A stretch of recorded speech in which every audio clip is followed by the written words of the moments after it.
cloud, and we should be good to go here. All right, so let's get into, this is one of our, I just love this topic. And maybe it's because I was trained this way when I first got into real estate. It's a weird industry. When you're coming into real estate, I came in 2007, March, and I got a coach in April. So I went to my first Craig Proctor event in April 2007. And I can't remember who planted this seed in my head, but my first couple of years was mainly working buyer deals. And so maybe it was my coach, but I don't know who it was, said, what would you do if there was no co-broke? Like, what would you do as a buyer agent if there was no co-broke? Like, how would you get paid? And so the whole philosophy that I used out of the gate was you have to be able to, in a sales process, sit down with somebody before you work for them and show them that you're their best option and get them to hire you as an agent before you get to work for them. And that was my first, 27 transactions in 10 months, and then 44. Of the 71 transactions I did when I started in real estate, I think only 2 were listings. So I just figured out some easy buyer lead gen. I used like Craigslist back in the day, which worked. And then like an ad in a newspaper for distressed sales. And I sold like 71 homes by the end of my first full year. But I sat down with every one of those buyers, and I got them to commit to work with me before I did anything for them. And I got them to commit to pay me a commission that was not linked to the co-broke, and I got them all to pay me a transaction fee. And so when I got to work on the listing side, I had that same mentality, like what value could we provide and how could we get paid, where we're not just playing the game, right? The standard X% commission and co-brokes, and considering, guiding your sellers on what they want to co-broke and transaction fees. And I remember, does everybody know who here, raise your hand. I've only got one screen up, but raise your hand if your broker has charged you a transaction fee. Raise your hand. Yep. Everyone keep your hands up because I want to see people. Yeah, keep your hands up if your broker has charged you transaction fee. Put your hand down. No, keep your hand up if you charge your clients a transaction fee. Okay. So it's the weirdest thing where like we're okay paying a transaction fee to a broker, but not charging our clients a transaction fee. So we're going to go through that, the mindset of it. For some of you, it's going to be really uncomfortable. When I started doing it, this was when I was new in the business. I struck it out of my agreements 10 times in a row because it just freaked me out a little bit, asking for more money than like what seemed like a ton of money, like 3%. Remember I did my first buyer transaction was a father-son. They flipped a house. We paid $620 for it. We flipped it at $900, and they had identified the house.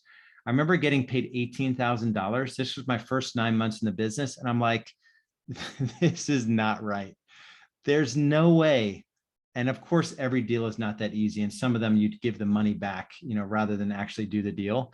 And I charge them a transaction fee, right? So I think a lot of this is mindset. So, and it's really timely because we actually have like major litigation. Raise your hand if you've heard of the litigation where like every major real estate company is being sued because of like collusion around buyer co-ops. Raise your hand. Okay, so literally there's major like industry impacting litigation that says it's not, and I'm not a lawyer, so don't quote me on this, but essentially it says it's not, you're not allowed, real estate brokerages, to sign a listing agreement, let's say for 6%, and you're giving 6% to a buyer agent.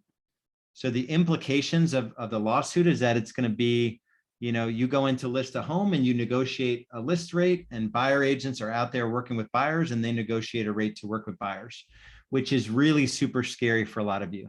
because you've only relied on like, yeah, whatever it is, if it's 2% or 2.5% or 3%, I'll take any of it, right? Because I didn't really have to meet with the seller to get them to agree to pay me, but they pay me. So imagine a world where that goes away. And I'm going to give you some tools today that you can swipe and deploy in your business that will allow you to, on the buyer side, we'll start with the buyer side. I'll run through the entire process. I'm not going to give you every tool because that would be a lot, but I'm going to give you 3 or 4 tools on the buy side and then 3 or 4 tools on the list side that you can swipe and deploy and use in your business right away. Chris, do you have your hand up for any specific reason? Sorry, no, I'm going to take it down. I'm sorry. You're good. You just saw you hanging out there. And so any questions, any challenges, mindset, set wise, put them in the chat so I can address them in real time. And this is, this is going to be workshop. I'm going to pull up links and I'll make a folder afterwards where you guys will get access to all of the tools that I'll go through. So the mindset on the buy side, raise your hand again. I only have one screen, but raise your hand if you go to work for a buyer before you have them as a client. And be honest. So, okay, raise your hand if you've ever shown a home to a buyer that hasn't been a client of yours. It happens to everyone, right? So I did that, from time to time. It was like, oh, this is a good price point. Let me just run out and show the house. And then it's like you're screwed from that moment on. So the mindset here is that we list buyers. So would you ever like, oh, I heard my neighbor's listing their home. Let me just be proactive. I'll take some pictures and I'll market it for them. And let me just see if I can sell it for them, and hope that it sells. You'd never do that on the listing side. So we're going to have the same mindset around buyers. We're just never going to work with a buyer until they're an actual client of ours. And there are some people that, say one showing, and then they have to commit. It's always hard to get them to commit to your process after you go out of the process. So you're essentially sitting down with buyers and listing them. And so I'm going to show you what that process looks like. You're getting them to agree to pay your commission. If there's a shortfall, like if you charge 3.5%, which is what I charged back in the day, if the co-broke's 2.5%, I'm going to show you how to get paid the deficiency. I'm going to show you how to get paid a transaction fee. Some of you are going to mentally freak out around all of it. So I want to hear you in the chat around why it won't work. But you have to convince yourself and you have to be able to show buyers that you're really valuable. And the reality is with what's going to happen in our economy and just the I was going to say shitstorm. It's what I meant to say, but it's shift storm that's coming. You're going to have to be able to, you're going to be in a better position to just sit down with buyers and like, you need an expert to help you navigate this market. Right? This is the kind of market that we're coming into that true professionals will just dominate. And if you don't have an actual sales process on the buy side and list side, you're going to be at a major disadvantage. All right. Ashley's not paying attention. Called her out. She's chatting and she's really into her call. I don't know if you guys can see her, but she's really working hard on getting someone under contract. All right. Let me share my screen. All of these will be posted and you'll have access to them. Where the heck is my screen? All right. Can you guys see my screen here? Yes. All right, cool. Yes. So let me put you guys on this screen so I can still make you answer questions. All right. Raise your hand if you have a buyer, like a really sort of step-by-step buyer system. Raise your hand. Like starts with the presentation, you sign every buyer. Raise your hand. Oh, perfect. All right. So like 90% of the one screen does not have it. So this is going to be amazing. So I'm going to give you a copy of this. It starts with a presentation. You can use this. You can modify it. You can make your own and just be inspired by this. But you have to actually have a sales process on the buy side. So gone are the days where your process is getting in front of a buyer at a house and you're gonna befriend them and they're gonna want to do business with you.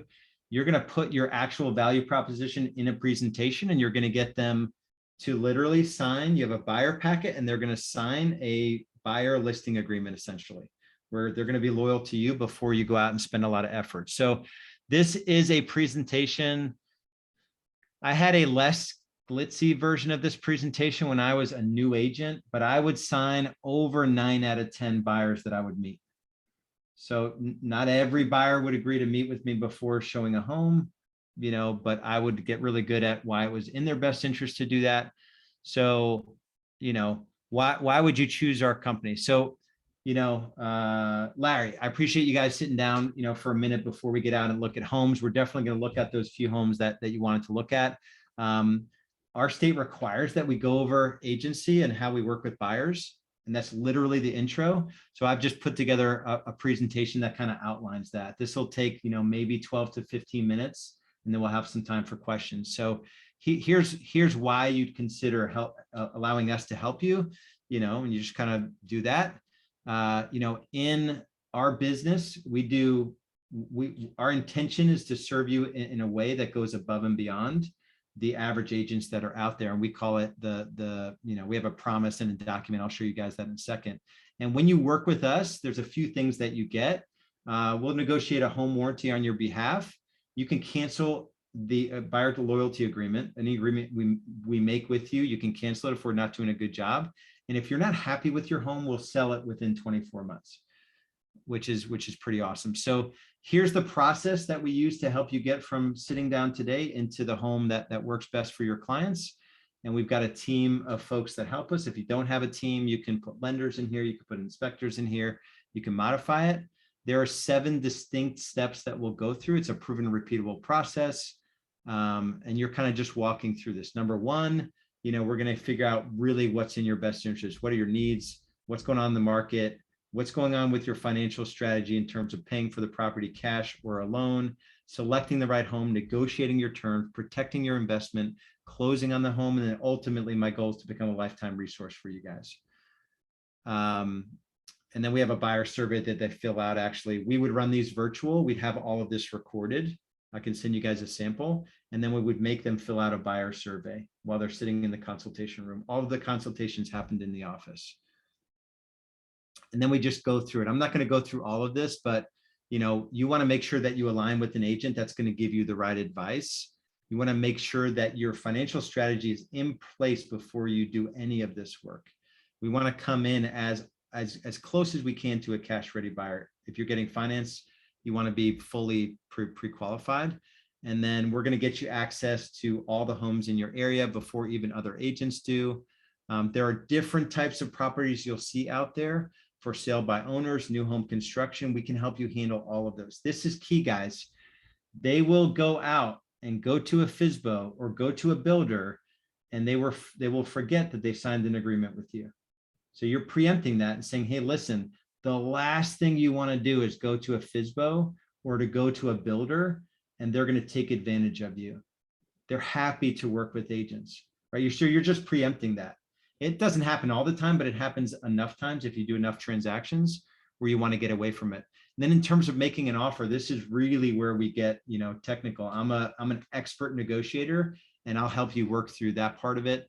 And then there's due diligence, right? So, you know, we're going to get you under contract, but then we want to make sure that the home is what they say it is, the home inspection, the appraisal, clear to close from the lender, and then the closing process, what that looks like.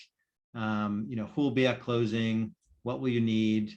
And then ultimately it's about being your lifetime resource. And, you know, do you see how all of these things I just went through with you will help you get the right home for the best price with the least hassles? And then we actually had a 1-page visual that was pretty good that I can share with you guys as well. So let's put a win-win agreement in place and let's start the process today. And then you literally go to this just as you would a listing.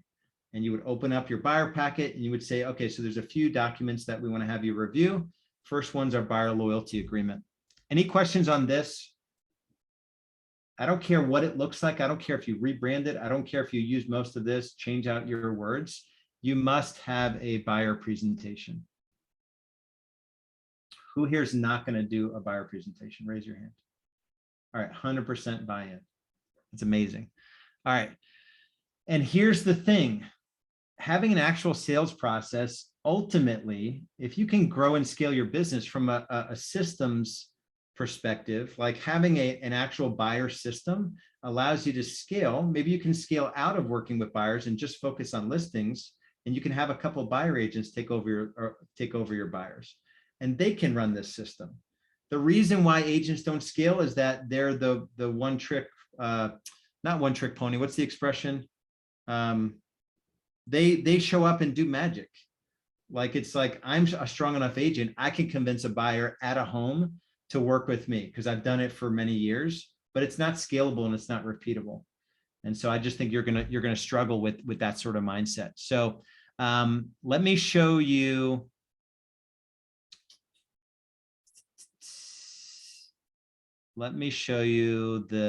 So buyer packets, you will literally, just like you have listing packets, more likely you have listing packets. If you're running out the door to take a listing, you should have, and I'll show you what they look like here in a second, a stack of listing packets. So you can just run out the door and you have everything you need to list a property. You need the same thing on the buyer side.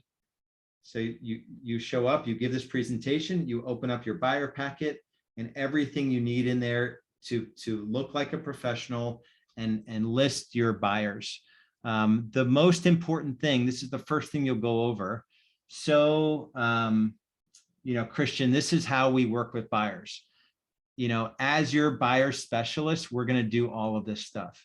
And you summarize this. We're going to get you the best financing. We're going to give you updates on what's going on in the market. We're going to allow for private showings on all of the properties, distressed sales, new construction, even for sale by owners. We're going to discuss the best strategy for making an offer, all the terms, all that stuff. We're going to prepare the offer. We're going to negotiate in your favor. Like I said, I'm an expert in that area. We're going to give you competent affiliates, and we're going to be available to answer any questions that you have. And the 3 bonuses, like I said, you're going to get these 3 bonuses, and we get paid via a successful transaction.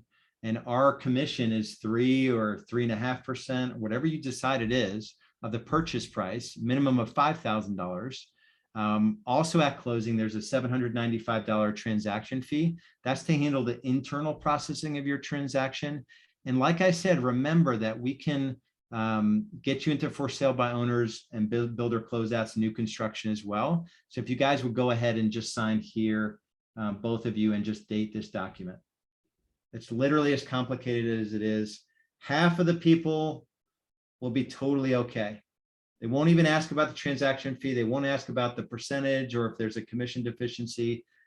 Half of the other half will say, what's the transaction fee? I've purchased homes before. I don't ever remember paying that. And then you have to explain it. And we actually have a separate document that explains it. But for most of my journey, I didn't. I would just say, I know what you're thinking. You're thinking it's like going to buy a car and it's like some junk underwriting fee. That is not what this is.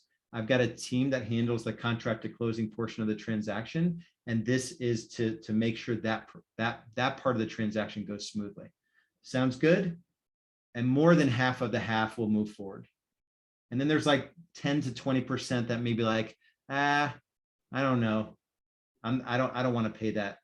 And then I would just say, why don't we do this? Why don't I write in here that the transaction fee is paid, is only to be paid at the sole discretion of the buyers if you think we earned it in the contract to closing portion of the transaction. I'll initial it. I'll put 2 lines and put X's there. Are we good to go? That's the extent of this. And you'll get 90% of people to sign up to work with you. And so the presentation and this 1 page is pretty much all you need. Any questions on that? I know I went through that quickly, but I want to go through the commission deficiency question, and then I want to get over to the listing side. Any questions on that? Oh, there are questions or something. All right, let me see here. Yeah, so good question. So online, we went for a period of time there. We recorded these presentations. So we have high quality recordings of these presentations. It's just a voiceover where you're going from slide to slide, you're recording your voice. So on Zoom, you can just record it. And we framed that out in a Google form. we put the actual buyer survey in the Google form with the video on top. It said, watch this video and then fill out the information. And we would do virtual buyer consultations. And it worked really, really well. It was inspired by COVID, and then we just kept it. So you can do anything with this. The whole point is that you want to be able to at least come into the same like decade as, everyone is, for the most part, people are getting people to commit to them before they get to work for them. As an industry, we've not done a good job on that on the buy side. Can we edit? Yeah, so I'll give you, can we edit our out closing attorney? Yeah, this is editable.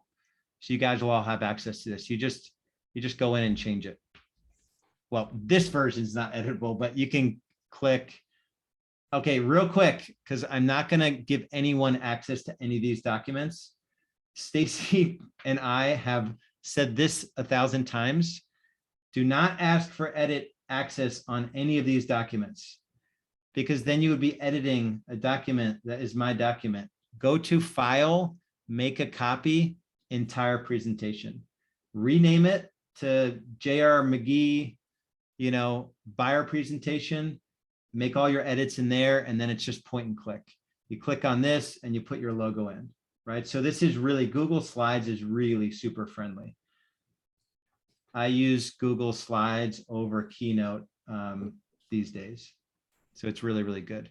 And you can, I think on the footer, like you would double click the footer to be able to edit out and put your logo in the bottom. All right. Yeah, all of it's going to be shared. No worries on any of that stuff. Work with a lot of town buyers. Yeah, so Jill, so what I would do, Jill, I don't know if I can find it easily, but what I would do is I would create a Google form where you could record this, you presenting it, record it, upload a YouTube video on the top of the form. Just say Jill Lindstrand, what do we call it in here? Give it a name. I know I drive Peterson crazy with some of my wacky names. She's like, can you just call it the regular thing instead of like the smart, optimized home buying processor system?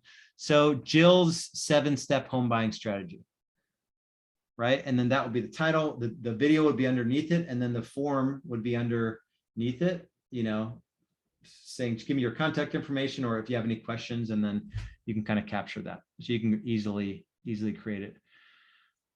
Yeah. And I would say, like Andrew made a good point, just the simple act of presenting yourself professionally, is the buy side of the business has just become a bunch of door openers, and you just don't want to be that way.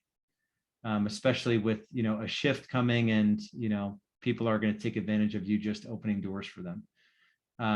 Yeah. So Paul asked a really good question. So when you put in an offer, you sign a state. This is the way we would run it. We would sign the loyalty agreement before we signed our state agreement. So we would operate in good faith off of this one agreement. You probably couldn't take someone to court over it, but it just establishes loyalty. When we put in an offer, we would have them sign the state buyer agency agreement. In that agreement, it gives you the ability to negotiate on your client's behalf. So in negotiations, the seller might come back and say, we're not paying for a home warranty, and we're countering at $310,000. All you ask the agent, would it be fair to say that your sellers would be okay taking $310,495 for the home if we had a home warranty included? And be like, yeah, totally fine. So you have the ability to negotiate that into the deal. So you won't pay for any home warranties. And the market's shifting, guys, where all of that's coming back. I forget who it was. I was on the phone with somebody recently, and they said, I just got seller to pay closing costs. Like first time in like 2 years, the seller was happy to pay closing costs. There was only one offer on the property. It was on the market for 3 weeks. So all that stuff is coming back, which is just awesome. Yeah, Glenda asked me to increase you guys will get access to all of this. So I'm not going to spend, yeah. So hopefully that was helpful, Jessica. What was the verbiage? Oh, the second. Okay. So Kevin asked the question, the second 50%. So 50% will just agree to this, right? Let me see if I can zoom here. All right. So this is the way I presented it the first time is literally as quick as I'll spend on it. I'll say, all right, Renee. So the way we work is that we're based on commission. So 3% of the purchase price of the home, we're paid as commission upon a successful sale. There's a $795 transaction fee due at closing, only upon successful closing. That's for the internal processing of the transaction. And then any home that you look at, for sale by owners, new construction, builder closeout, bank-owned properties, make sure that they know you're working with an agent so we can represent you, get the best deal on those homes as well. Go ahead and sign this document and we'll be good to go. I don't like the transaction fee. I've never heard of that before. I know what you're thinking. You're thinking it's a junk fee. It's not a junk fee. It covers, the contract to closing portion of the transaction. So we can make sure that that part of the transaction goes smoothly. You don't really want a salesperson dotting I's and crossing T's. That's not our natural skill set. So I have folks that help us with that. And you should, if you want to make more money in real estate, you shouldn't be closing out your files. So you should charge $795 or $595 and pay $300 to $500 to a qualified transaction coordinator. All of the time you're in a file, you're not making $500 an hour, which you're all capable of making. Andrew said, I just got 17,000 in seller concessions on a $400,000 property. That is amazing. Amazing. Yeah. So Zach asked the question, the people who catch the fine print, do you just lose them as clients if they don't want to pay the fee or they just don't want to pay the commission difference? We've had some savvy buyers recently who we've had to change docs to appease them.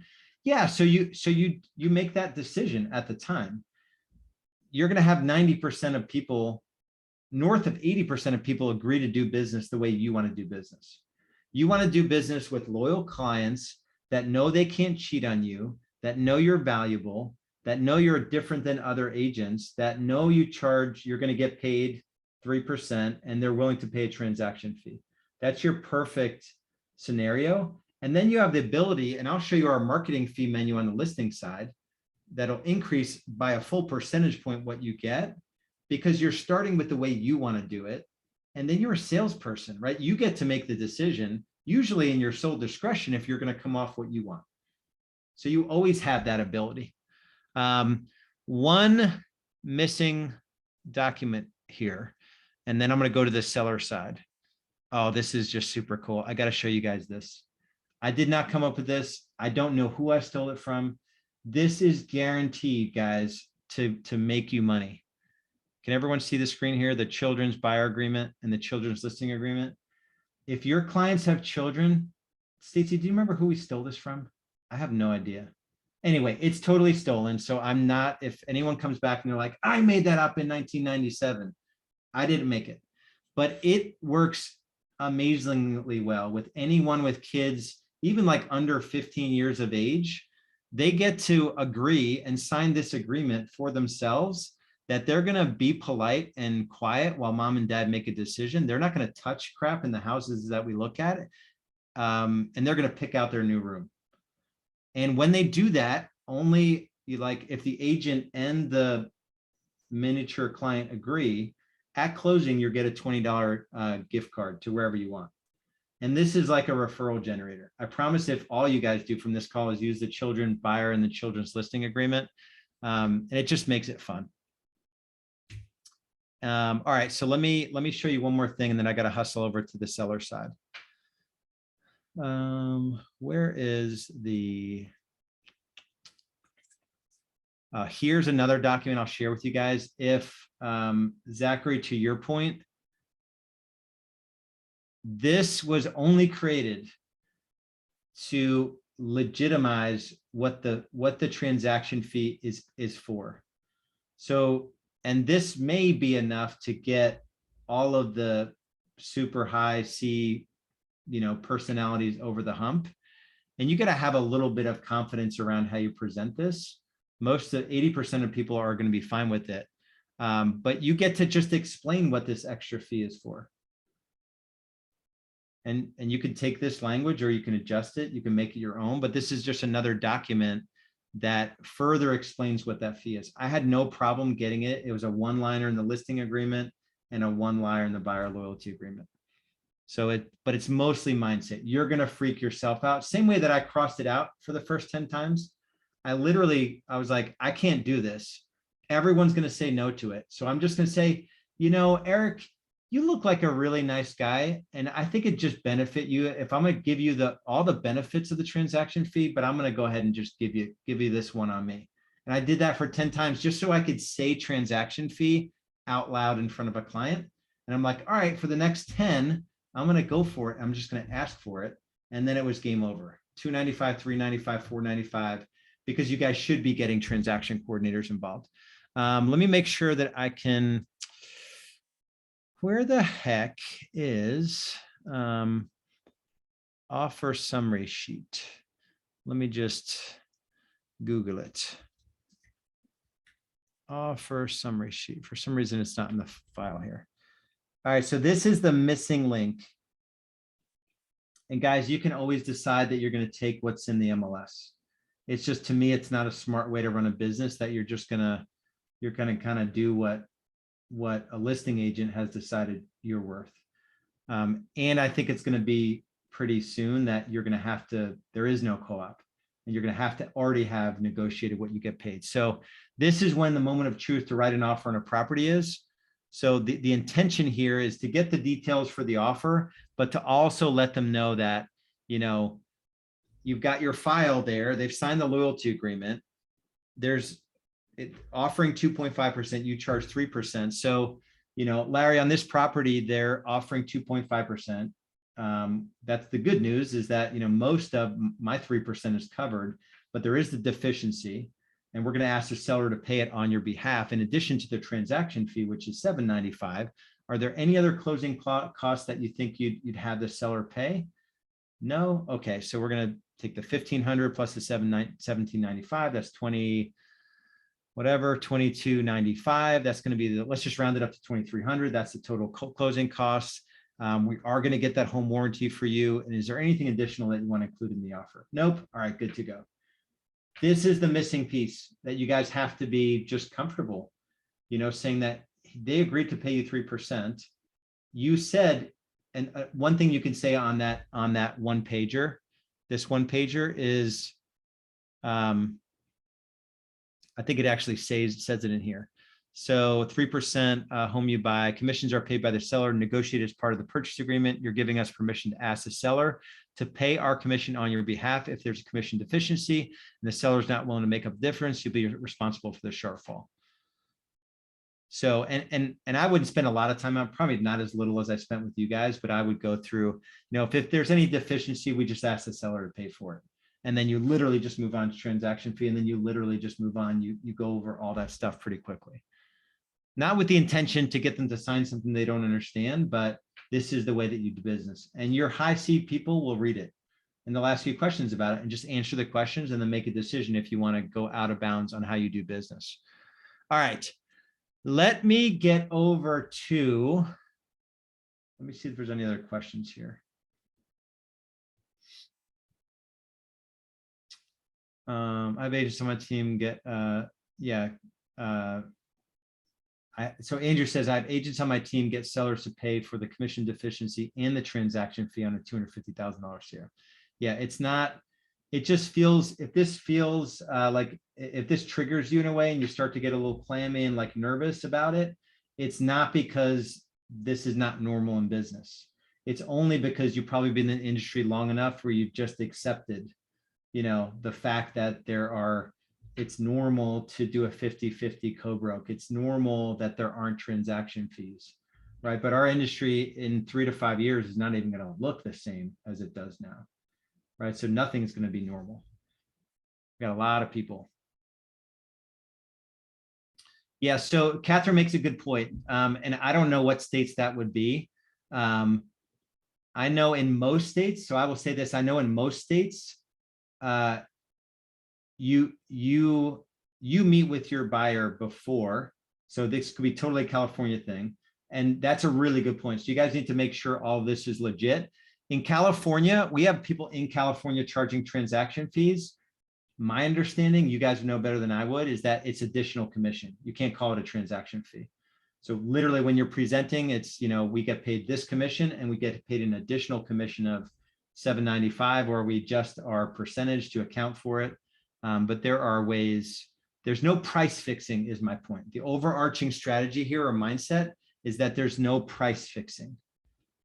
Yeah, Mike, I'll post these documents. Let me see if there's, yeah, what would you do if the seller won't make up the difference? So you just have a decision to make. The buyer pays for it. I've had buyers pay for it on $500,000 homes. They pay a 0.5%. They pay an additional $2,500. I was okay with it because I know that I'm worth what I charge. You just have to mentally wrap your head around, are you worth what you charge? If you're going out and showing homes and just like hoping to generate buyers and you have no process and no value proposition, and it's not a step-by-step process and you're not presenting yourself professionally, you would definitely think you're not worth 1% on some of these transactions. You do a $700,000 transaction and you get 2% co-broke, you're like, $14,000, are you kidding me? I just get paid 14 versus like, no, when I work with buyers, I get paid, 3%. It's just the way that it is. You could always come off it, but it's more of a mindset than anything else. 475, page the, yeah. So WIC. So in terms of getting paid that commission, it would just be on the disclosure statement, whatever you guys call that in your state, and it would be paid. Attorneys can confuse that, so you need to let them know that, when you negotiated those additional closing costs, you need to let the attorney know that those closing costs go to pay a commission deficiency and a transaction fee, and just show them the buyer loyalty agreement, and it's not a problem. When you try to just hope it works out and you're not forthright with it and you don't have that buyer offer summary sheet, then it does get squirrely, and it could blow up in your face if you don't handle it the right way.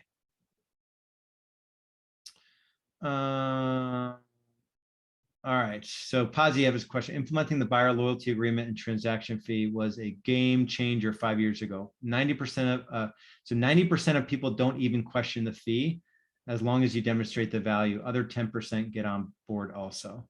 Yeah, so the 50-50 example is probably being, yeah, so you just call it different things, and just go to your broker and ask them, hey, I'm going to charge an additional fee. What do I have to call it to be legal? And if they say they've never heard of it, just show them what it is. Show them these documents and say, I'm going to start charging this because I'm going to start paying a transaction coordinator. And what do I need to call it to not get in trouble? And if you have like a crusty old broker, they may be like, oh, that's not how we do things, but they can't tell you what you can do generally. How do you go about asking the seller to pay the additional commission transaction fee? So Brian, you must have just missed this here. You're just asking for it in seller paid concessions. So you calculate the deficiency here in front of your buyers, you put in the transaction fee, and you say, in addition to these two fees, are there any other closing costs that you want to have the seller pay on your behalf? And that's it. Be like, nope. All right, so we're going to do $22.95, and then you're responsible for negotiating in your fees. And guys, when it goes to 100%, you need to negotiate all your fees and there's no co-brokes. I promise you're going to be happy that you wrapped your head around this. So this is like an existential, I think everyone uses that word a lot. This is like an existential threat to you as a buyer agent if you don't do this. I truly believe it. I just so happened to learn it in 2007, but as we speak, this is like an actual threat to you being able to get paid on the buyer side and just work for free. And then you'll have that awkward conversation at closing, like, oh, there's no buyer co-op. Like, do you guys want to pay me anything? It's like, no. I mean, it'd be better if I didn't pay you, so like I have to pay you out of my pocket. It's like, yeah, that doesn't sound good. And so I think you have to be able to navigate these conversations. And I'm going to pull an audible. I'm going to go a little bit deeper on the buyer side. And then in October, we're going to do the listing side. And the listing side is 10 times better than the buyer side. So that is like the carrot to get you guys all to show up to that one. So let's keep asking questions on this, and I'll go through and see if there, Stacy, is there anything else that I left out of the buyer side that is super helpful? The types of turbulence, let me show that. I think that's a really good one. Mm.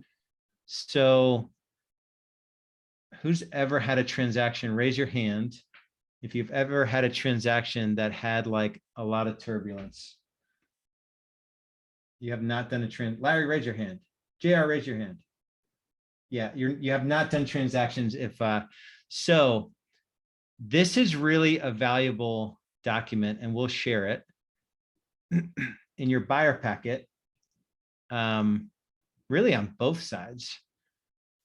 And I'll show you the buyer cancellation guarantee here in a second as well.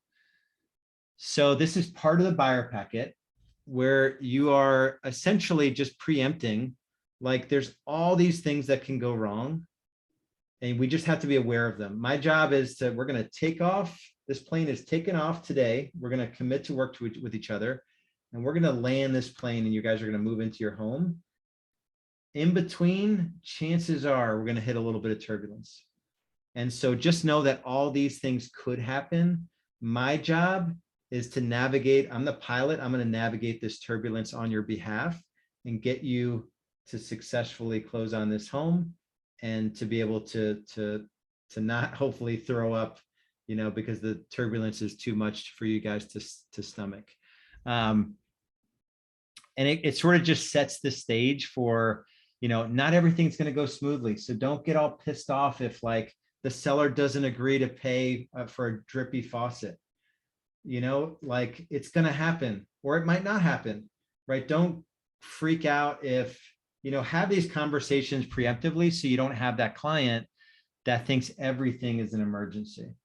And now they're all out of bounds. They're texting you like the, inspection report came 5 o'clock on a Friday, and they're wanting to talk to you on a Friday night. Say like the inspection report's going to come back. It's going to have a million things on it that like need to be fixed. Most of them don't. This home is in really good shape. You guys can see it. So we're just going to read through it. We're going to make our decision. You can have conversations ahead of time with folks to kind of preempt some of this stuff. Let me show you the cancellation guarantee. On both sides, buyer side and listing side, I've always had cancellation guarantees. So Jennifer, if I'm not doing a good job for you, you can literally rip up the agreement. I'm going to go to work for you, but in return, I need your loyalty. Like, I'm just not going to go to work for 10 buyers and hope they all close with me, which is how a typical agent works. I'm going to work for 1 or 2 buyers, but I'm going to do a really good job for you. So with me, your agreement is risk-free, and the pledge is to deliver and work my butt off for you guys. And if I don't, you can cancel this agreement prior to submitting an offer. No, and nobody does it, guys. Nobody cancels these agreements. I had one guy want to cancel a buyer, like a legal North Carolina buyer agency agreement, and he just rubbed me the wrong way, guys. I made him pay me $2,000 to cancel it. I was already not going to work with it. I'm like, yeah, pay me $2,000. He's like, are you allowed to do that? I don't know. Just make it out to my brokerage and send over a check, and I will cancel this agreement. And because he was just slimy, and he paid it. So that made me feel a little bit better. Not my proudest moment. I was not in a good headspace when I did that. But I knew I wouldn't go to jail for it. I wouldn't go to buyer jail. So what else, Peterson? The promise is unbelievably powerful. I'll share this with you guys as well. The way to crush it in business, and let me show you a bit better version of this.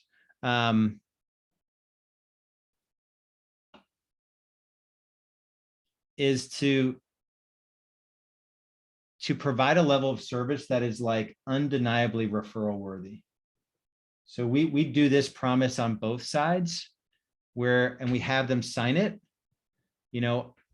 and this is a business generator. So this is a whole training in and of itself, but since it's in the buyer packet, I'll go through it. And I do not want to shortcut the listing side. The listing side is going to be awesome, but let's just make that a standalone training. Jason, our job is to provide an experience working with us that you could not imagine being better. The team and all of my resources, if you don't have a team, it's like my lenders, my inspectors, my attorneys, we're all going to focus on giving you a Ritz-Carlton experience. Our systems, everything we do is designed around delivering on this promise. We're focusing on your wants and your needs, not like every other agent out there. A lot of agents are looking for a commission check. We're going to look out for your needs. We're going to make every effort we can to be in front of the stuff that'll hit the fan, prevent surprises, and make the process as hassle-free as it can be. And that's our promise. In return, we need your help. So this is where you're getting business ahead of time. This is where every client turns into 2 more clients. This is the virtuous cycle of creating business just by doing a good job for every client. You should be able to turn every client into at least 1 other client.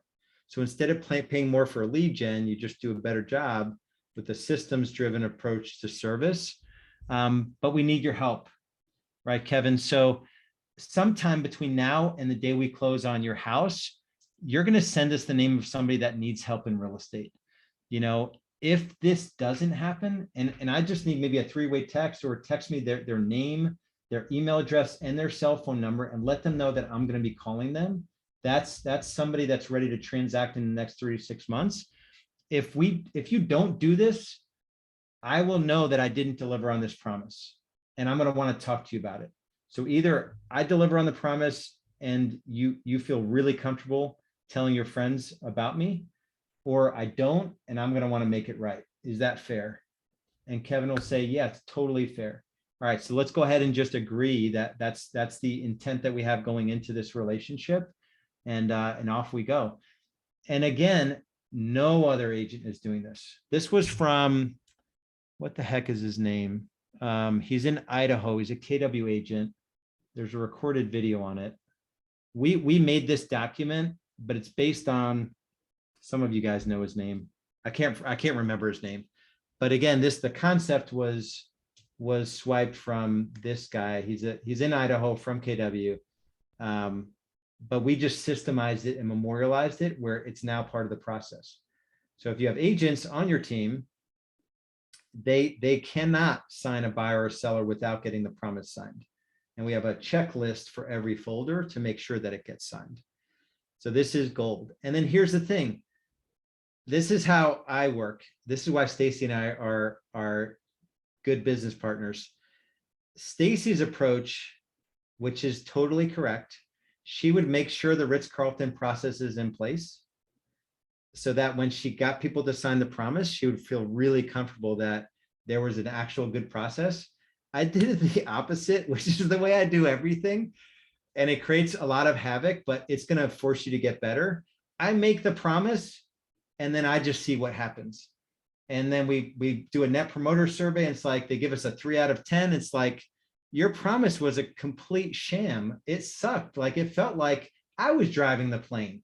Like, forget the turbulence. Like, you weren't even the pilot. It's like, okay, so let's figure out how to plug the holes in the system so it is a world-class experience. Stacy's way is way better. Thoughtfully think through your process. Think around like the touch points and the gifts you can send out and the calls you can make systematically at the most important, and this is where business gets really fun when you guys are thinking about how can I deliver, service to a client in such a way where they're going to send me 5 more clients. It would totally reframe how you think about business, and you guys would be the only ones that are still in business in the future, because every other agent's still paying for Zillow leads, or they're paying 35 or 50% to HomeSmart or whatever next company that's going to get in between you and another client. This allows you guys to get clients without having to pay a third party to generate them for you. All right, any questions on that? Does these increased fee amounts become part of the whole commission split with your brokerage? Yeah, I don't know how some brokerages handle their transaction fee. Some handle it as additional commission and they'll take a split from it, and some don't. But the job is to make you guys all like mega super 10x over capping agents anyway, where it just gets you to your cap quicker. And more money. It's like, oh man, I had to pay so much in taxes this year. It's like, boo-hoo. You know what that means? It means you made a lot of money. So it's like, oh man, I hit my cap quicker. It's like, well, that's good. You know, you want to hit your cap quicker so you can go 100%.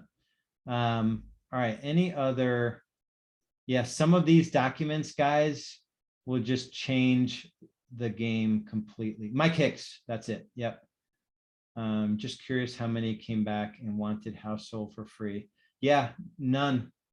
I mean, there was like, actually there was one where I actually did it because it was a divorce and it was a really bad situation. And I don't even think I even had, some people ask that question, like, what's the terms and conditions of that?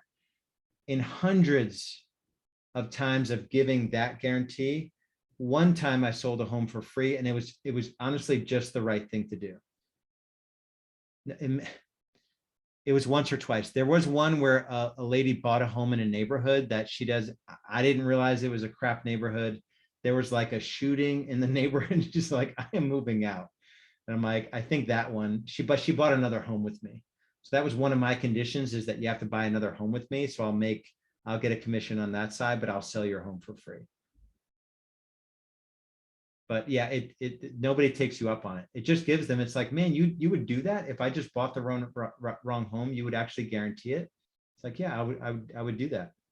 But the worst case is that you're selling a home for free, but you're going to get another referral anyway from that. So it's really, really, there's no lose in it. And a lot of times we psych ourselves out. This is really good too. A lot of times we just psych ourselves out because it's different to us. But just think of like how many times you've spent money on stuff and the sales process that you were taken through. You know, like some are good sales processes, some are not good sales processes. You know, I bought new cars, I bought used cars, I bought from auction. And like I bought a car from auction, it was cheaper, but it was completely dirty, wasn't cleaned, engine light was on, you know, but I got a discount on it versus like, you know, actually getting it ready for sale and you can charge 25% more, right? So you just have to decide where you want to play in the game. And it's my fundamental belief that if you're going to chase everything to the bottom, once this co-op delinks on the buyer side, it's going to, there will be agents out there. There are agents in my market that offer, apparently it's legal in my market to offer rebates, that will offer a 2% rebate on the buy side when they're getting 3%. So they want to get paid 1%. And I'm like, you do that on every transaction? And they're like, yeah, every transaction. I'm like, golly, that sounds awful. And they get a lot of business, so they have to sell 3 times as many homes because they're only making 1/3 as much commission. So are they busy all the time? They are busy all the time. They're busy all the time with people that don't value real estate agents and think that they're not worth much. So it's definitely a mindset game. How's the co-op paid if the seller isn't paying anything in the event you had to sell one for free? How is the co-op paid? Yeah, so same situation. You would get paid on the buy side. So you would still present the buyer loyalty agreement and you would still get paid on the buy side.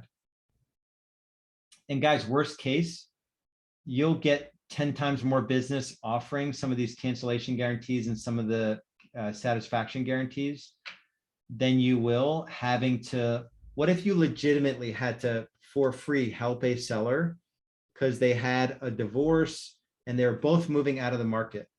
And you said, hey guys, listen, I understand you're getting a divorce. I'll sell this house for free. Let me refer you to 2 amazing agents in the 2 states you're moving to just to recoup some of my costs. Would you let me do that? Right? These are real people It's real conversations, you know, and you just say, normally I do it when they're staying in town so I can earn a commission on the purchase because they're buying the wrong home. But I'm going to do this for you guys. Just let me refer this business out and I'll find you a great agent. I'll interview, you know, 3 agents in both your markets. Right. So there's definitely ways through it. Yeah. So Glenda made the comment, this is definitely something, we'll give you all the tools around it. I normally, let's stuff it all down their throat, and I would try to fit the seller part into this as well. So I'm glad that I actually caught myself, because there's going to be a lot of goodness in here. So this is another prop in the buyer packet and listing packet. This is a trifold, like a third of a piece of paper. On one side, it just says, we're growing our business, we need your help. On the back, it says, do you know someone that needs help buying or selling? And, you know, we actually, you know, can you guys think of any right now? So there's actually spots on here to remind you to always be asking for referrals. It's little props like these, the children's buyer's agreement, this document, the high performance promise, that will just elevate your game over time. And you know, you're not even going to be like in the same league as any agent trying to, because this stuff is not taught anywhere. Certainly when you get your license, you don't know any of this stuff. It's crazy. Buyer survey, the buyer survey, if you're going to do a virtual consultation, we would even have people come into the office, buyers, we would play the video and we would give them a printout of this and say, watch this 12-minute video, fill out the buyer survey, and I'll be back in 15 minutes. The video is 12 minutes. So it'll take about 3 minutes to fill this out.